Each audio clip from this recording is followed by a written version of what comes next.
If you want to make chocolate chip cookies from scratch that are soft, thick, and have amazing flavor, then this is a recipe for you. Thinner, crispier cookies may have their place in the world, but these big dough balls have a place in my belly. Just look at the inside. I love how they're just slightly underdone. Keeps them so soft, maybe a little gooey, but the taste is unparalleled. It's a little past the cookie dough stage, but it's like a sweet in-between of cookie dough and done cookie. Just a warm and fluffy masterpiece. So first, if you don't leave the butter out to get to room temperature for a couple hours, which I didn't, just microwave it for 20 to 30 seconds until it's close to room temp. But if you aren't using a stand mixer, make sure it's warmer rather than colder.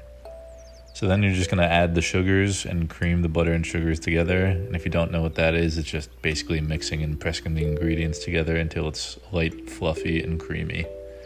You can really see the difference from where it starts and where it ends up. Then you'll add the vanilla, and I really made sure to get it all in there. Then comes an ingredient that's not so common in chocolate chip cookies, honey. The honey gives it a little flavor, sweetness, and just adds a nice touch to it. So once that's mixed together, you just beat the eggs in. You want to make sure they're evenly dispersed, and doing this one egg at a time is better. I know some recipes use egg yolks, but I don't like doing that, and just having a lone egg white is weird. Now we're going to make the dry ingredient mix. So that's just the flour, the salt, the baking soda. So this isn't really necessary, but using a sifter when adding the flour and the dry ingredients can really help in preventing clumps, which can cause some annoying problems when baking if there's just a clump of baking soda in one cookie.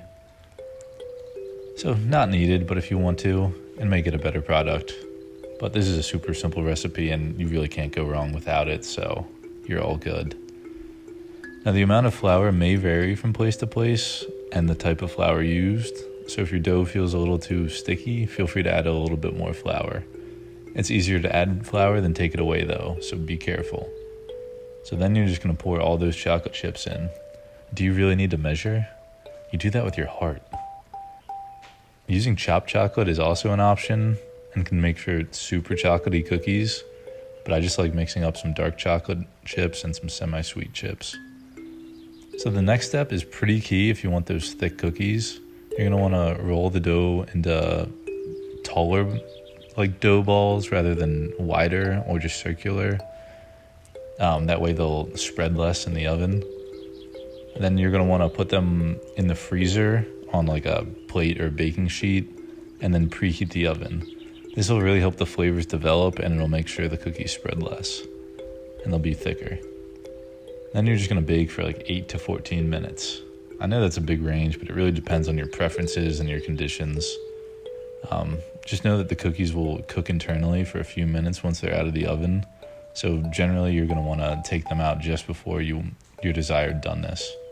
I always like them a little underdone and soft, so I bake on the shorter end of the spectrum. So that's my version of the thick chocolate chip cookie recipe. So if you want to try it out, feel free and let me know how it turns out.